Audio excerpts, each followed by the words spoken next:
옛날 옛적 프랑스의 작은 마을에 티니와 미타라는 두 형제가 살고 있었습니다. 그들은 항상 함께 놀면서 행복한 어린 시절을 보내고 있었습니다.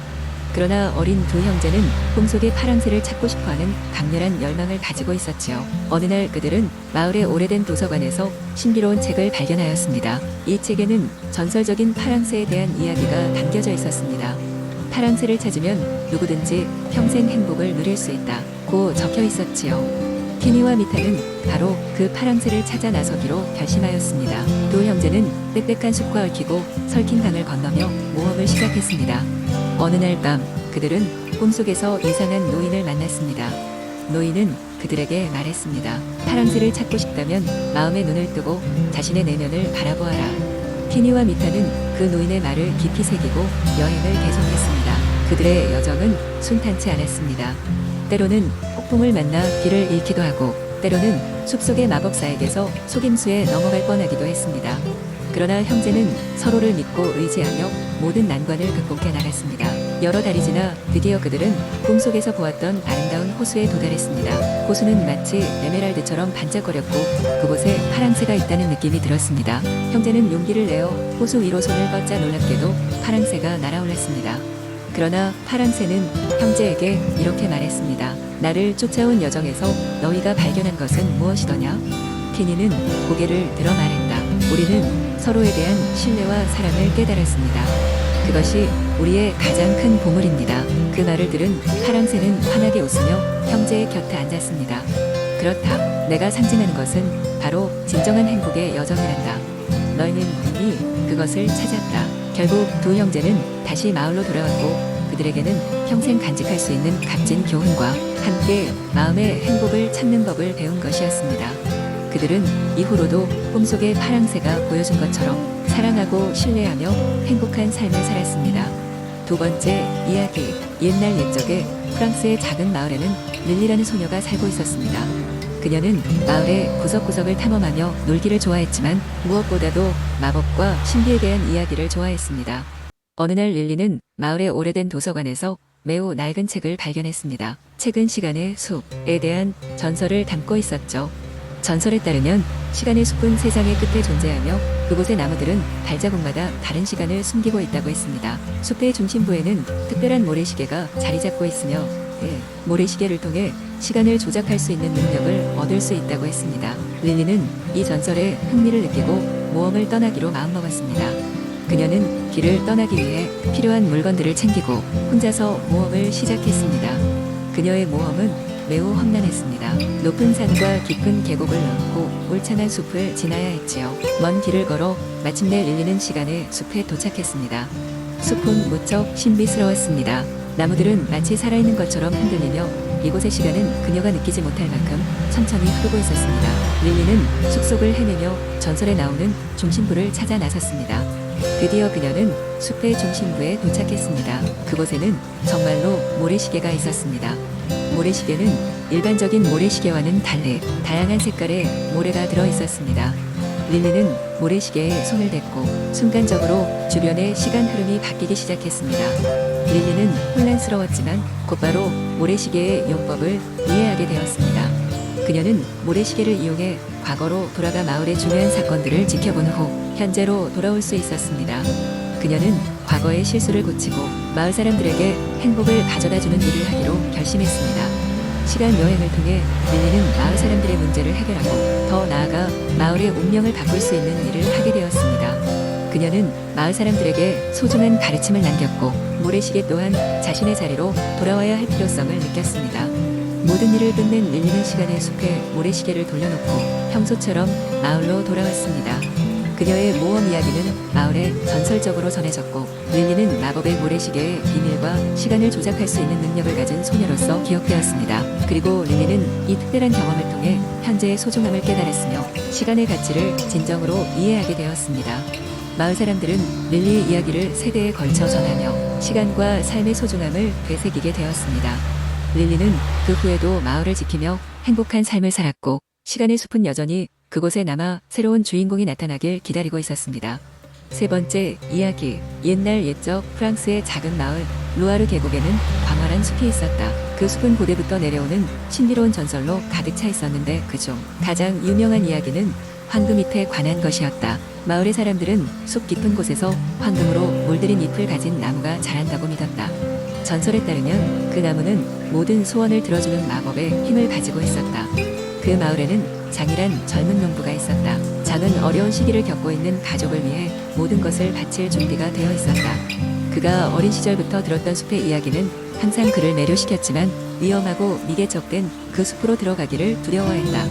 그러나 그의 가족이 날로 더 어려운 상황에 처하자 장은 마법의 황금잎을 찾아 모험을 떠나기로 결심했다. 어느 맑은 아침, 장은 자신의 단순한 생활을 뒤로하고 숲속을 향해 떠났다. 길을 따라가며 그는 다양한 야생 동물들과 마주쳤으며 때로는 낯선 소리와 조용한 속삭임이 그를 겁에 질리게 했다. 하지만 그는 가슴속의 용기를 되찾고 계속 전진했다. 하루, 이틀, 그리며 일주일가량 그 숲속을 헤매던 장은 마침내 전설의 황금잎 나무에 도달했다. 나무는 장엄하고 매혹적이었다. 잎들은 마치 살아 숨쉬듯 반짝이며 주위의 모든 것을 황금빛으로 물들이고 있었다. 장은 조심스럽게 다가가 황금잎 하나를 손에 쥐고 소원을 빌었다. 저의 가족이 더 이상 고생하지 않도록 제발 저희에게 행복과 풍요를 주소서. 라고. 놀랍게도 나무는 부드럽게 흔들리며 마법의 꽃가루를 뿌렸다. 그 순간 장은 자신을 감싸는 따뜻한 빛을 느꼈고 그의 마음속 깊은 곳에서 평온함이 찾아왔다. 이후 장이 마을로 돌아왔을 때 모든 것이 변해 있었다. 그의 가족은 이제 풍성하고 행복했으며 마을 사람들 사이에서는 그들의 삶 역시 윤택해졌다는 소문이 퍼지기 시작했다. 장이 숲속에서 무슨 일을 겪었는지 아무도 알지 못했지만 그의 용기와 희생은 오랫동안 사람들의 기억에 남게 되었다. 그리고 지금까지도 그 숲은 더욱더 신비로운 장소로 남아있으며 많은 이들이 그곳을 찾아 자신의 운명을 바꾸기 위해 도전했다. 그러나 장처럼 진심과 용기를 가진 자만이 숲의 은총을 받을 수 있었다고 전해진다. 네 번째, 이야기 옛날 옛적. 프랑스의 아름다운 도시 리옹에는 마법사 한 명이 살고 있었습니다. 그의 이름은 레미였고 그는 작은 마을의 외곽에 있는 오래된 성에 거주하고 있었습니다. 레미는 일반 사람들에게는 아주 신비로운 인물로 여겨졌지만 실제로는 매우 따뜻하고 친절한 사람이었습니다. 그는 사람들에게 마법을 보여주고 그들의 어려움을 해결해주면서 주민들의 사랑을 받았습니다. 어느 날 리옹에 신비로운 사건이 발생했습니다. 마을 중앙시장에 커다란 분수대가 돌연 황금빛으로 변하게 된 것입니다. 이 놀라운 장면은 사람들에게 경악을 주었지만 동시에 그들은 자연스레 레미에게 도움을 요청하게 되었습니다. 레미는 시장으로 이동해 바라보니 분수대에서 흘러나오는 물이 반짝거리는 황금빛으로 빛나고 있었습니다. 레미는 사태를 알아보기 위해 분수에 물에 손을 대고 마법의 주문을 외웠습니다. 주문이 끝나자 물속에 숨겨진 비밀이 드러났습니다. 그것은 바로 오래전 리옹에 살던 또 다른 마법사였던 가브리엘의 남겨진 유물 때문이었습니다. 가브리엘은 아주 강력하지만 욕심이 많은 마법사였는데 그의 유산이 리옹에 남아있다는 이야기는 전설처럼 전해지고 있었습니다. 레미는 마을 주민들에게 가브리엘의 이야기를 들려주었고 악의적인 의도를 가진 사람이 이 유물을 찾으면 큰 문제가 될 수 있다고 설명했습니다. 마을 사람들은 겁을 내기 시작했지만 레미는 걱정하지 말라고 달랬습니다. 그는 가브리엘의 유물을 안전하게 처리할 방법을 알고 있다고 했습니다. 며칠 후 레미는 몇몇 신뢰할 수 있는 마을 사람들과 함께 가브리엘의 유물을 찾기 위한 모험을 떠났습니다. 그들은 리옹의 남쪽에 위치한 드넓은 숲을 지나야 했고 그 속에는 각종 시험과 난관이 그들을 기다리고 있었습니다. 레미는 모험의 여정 동안 주민들을 보호하고 그들이 겪는 어려움을 이겨낼 수 있도록 도와주었습니다. 마침내 그들은 숲 깊은 곳에 있는 숨겨진 동굴에 도착했습니다. 동굴 안에는 가브리엘이 남겨둔 마법의 책이 놓여 있었습니다. 레미는 책을 안전하게 봉인하고 그 누구도 이 책의 힘을 남용하지 않도록 비밀의 장소에 숨겼습니다. 책이 봉인된 후 리옹의 분수대는 다시 원래의 모습으로 돌아왔습니다. 레미와 그의 일행은 마을로 돌아와 모두에게 이번 모험을 이야기했습니다. 마을 사람들은 다시 한번 레미를 믿고 의지했으며 그에 대한 존경과 감사의 마음을 되새기게 되었습니다. 그 후로도 레미는 그의 마법으로 마을의 평화를 지켜나갔고 리옹은 그가 존재하는 한 오래도록 행복한 마을로 남아있었습니다. 다섯 번째 이야기. 옛날 옛적 푸른 바다가 끊임없이 넘실거리는 작은 프랑스의 한 마을에 로라라는 이름의 소녀가 살고 있었습니다. 로라는 마음씨가 누구보다도 착해 마을 사람들 모두에게 사랑을 받았지만 하루 종일 바다를 바라보는 것을 유난히 좋아했습니다. 어느 날 로라는 평소처럼 바닷가에 앉아 파도를 바라보고 있었습니다. 그러던 중 그녀의 눈에 이상한 반짝임이 포착되었습니다. 그곳에는 아무도 못 본다는 전설 예언의 반지가 침몰해 있었다고 했습니다. 모두 그것은 단순한 전설이라고 여겼지만 로라는 왠지 그 반지가 진실로 존재할 것만 같다는 예감이 들었습니다. 로라는 바다로 들어가 반지를 찾아가며 여러 암초들과 싸워나갔습니다. 결국 깊은 바다의 심연에서 그녀는 마침내 반지를 발견했습니다. 그러나 그 순간 바다에 마녀라 불리우는 신비로운 존재가 나타났습니다. 참으로 담대한 소녀구나. 난 이 바다를 지배하는 마녀다. 내가 그 반지를 원한다면 시련을 통과해야 할 것이다. 라고 말했습니다. 첫 번째 시련은 바로 용기의 시련이었습니다. 마녀는 거대한 해일을 일으키며 로라를 압박했습니다. 로라는 한 걸음도 물러서지 않고 해일을 정면으로 맞섰습니다. 그녀의 마음속에는 오직 선한 의도만이 있었기에 해일은 곧 가라앉아 버렸습니다. 두 번째 시련은 지혜의 시련이었습니다.